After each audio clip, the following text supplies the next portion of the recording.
morning. I just did a little taper run. Actually, kind of a big taper run.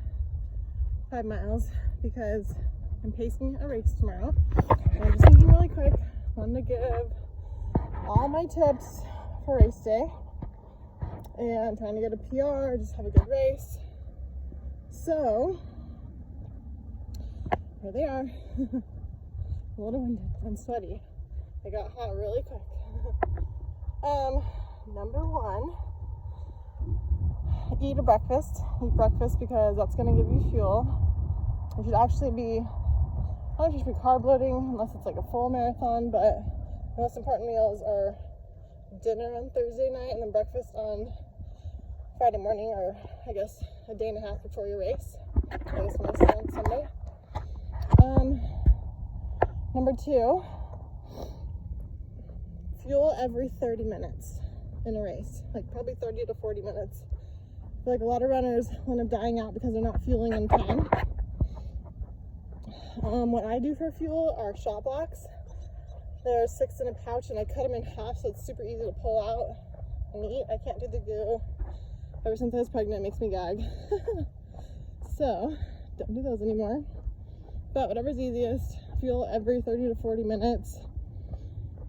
So that's going to give you continued energy throughout the race. So it's kind of like being over prepared, which I'm huge on.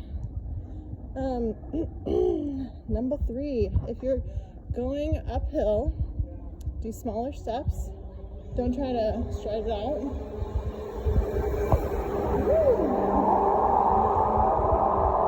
And if you ever notice, like when you're walking upstairs, if you like skip a step, you get like more winded. It's harder on your heart. It's the same idea with running uphill. Just do smaller steps. And I never push that much up a hill. If you ever look up like race paces, you don't ever want to just like stick a 9-minute pace or a 10-minute pace. You want to go according to the course. So a really good place to find that is findmymarathon.com. You can look up most races and you can get like a band printed out with the topography on it, and it'll tell you how much slower or faster you should be doing each mile. So, for example, like when I'm running the St. George Marathon, there's this hill called Veyo Hill, and it's a beast, and it's probably like 30-45 seconds slower than the rest of my miles. But you can't stress about that because you're going to be able to go faster on the other downhill parts or the flatter parts. So you don't ever want to like just full-blown go for it, because then you're going to be tired the rest of the race, burn through all your glycogen storage. I don't know what number I'm on, 4. At the end of races, when I feel like my legs are starting to die out, I will do, I don't know if you guys have ever heard of Tabata.